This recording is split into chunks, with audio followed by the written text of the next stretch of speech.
بسم الله الرحمن الرحيم. الحمد لأهله والصلاة على أهلها وبعد. د دین د ابتدایي زده کړو د درسونو په سلسله کې مو د ښځو لپاره څو درسونه ځانګړي کړي وه. د هغو درسو په سلسله کې نن بیا یو څو مسائل تر بحث لاندې نیسو چې د مسلمانو خویندو لپاره ضروري دي او د مسلمانو خویندو سره تعلق لري. په هغو مسلو کې یوه مسله دا ده چې بعضې ښځې عادت لري مصنوعي نوکان ږدي.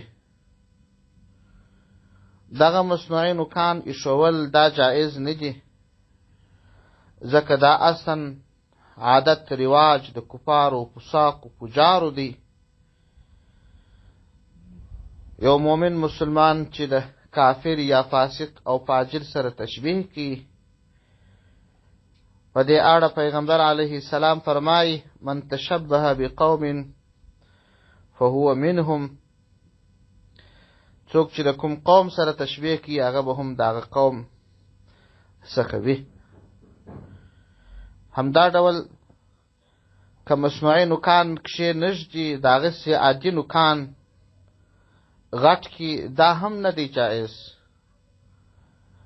ځکه مخکې مو هم یو ورځ پر دې خبره کړې وه چې نوکان ډېر غټول دا کم رسکي رامنځته کوي.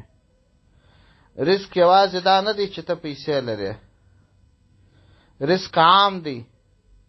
اخلاق به دې کم سي، نیک اعمال به دې کم سي، په عباداتو کې به دې تغییر راسي، د خلکو سره په سلوک کې به دې تغییر راسي.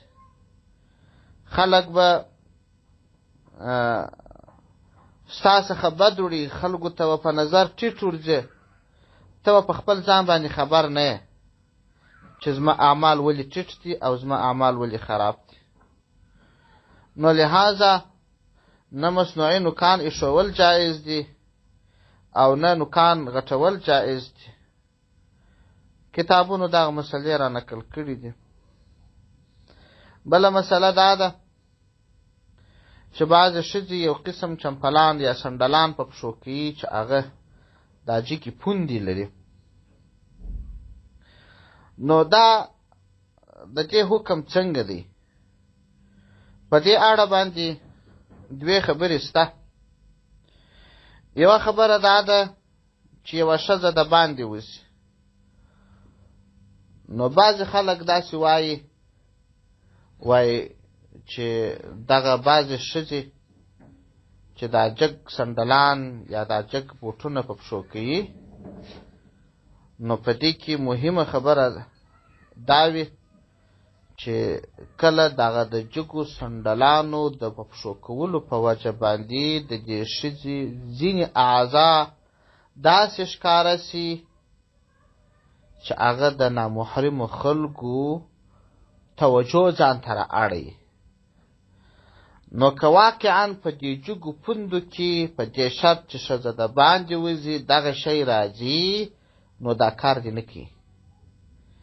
او که هغه شی نه راتلی یا په کور کې وه، نو بیا فقط دغه یو شرط دی چې دغه لباس هغه که چمپلان دي که بوټونه دي د نارینهو سره به تشبیه نه وي. د نارینهو لپاره چې عرفا کم بوټونه و چمپلان خاص سوي دي هغه به نه په پښو کوي.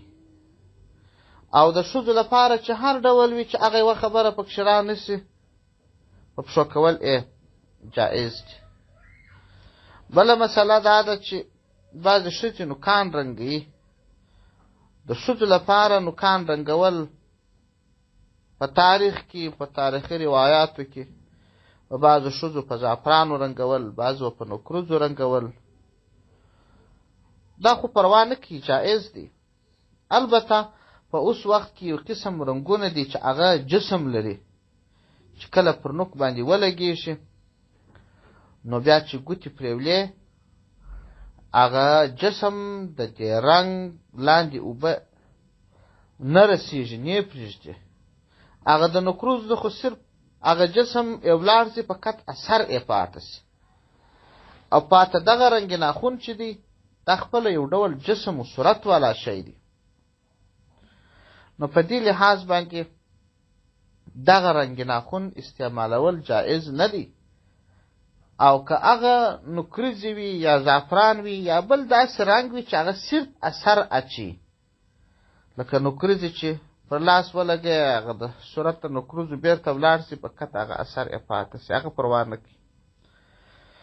بله مسله دا ده چې بعضې وخت یوه ښځه د په عیده کې وي نو د ښځې لپاره خو د طلاق عیده 3 میاشتې ده په هغه کې یو رجعي طلاق دی یو ثلاثه طلاق دی یا باین طلاق دی. په رجعي طلاق کې کولی سي چې ښځه زیب و زینت وکړي ښه اخلاق وکړي د دې دپاره چې د خاوند بیرته رجوع ورته پیدا سي په نکاح یې کې او هغه باین و ثلاثه طلاق په هغه کې دی نه کوي ځکه خو دا د خاوند په کور کې اوسېږي د هغه څه به پرده کوي په دغه رجوع سره نو دا د هغه خاوند په نکاح کې بیرته نه راځي. او همدا ډول د یو ښځې خاوند چې وفات شوی 4 میاشتې و 10 ورځې دغه عیده 3 حیضه ده.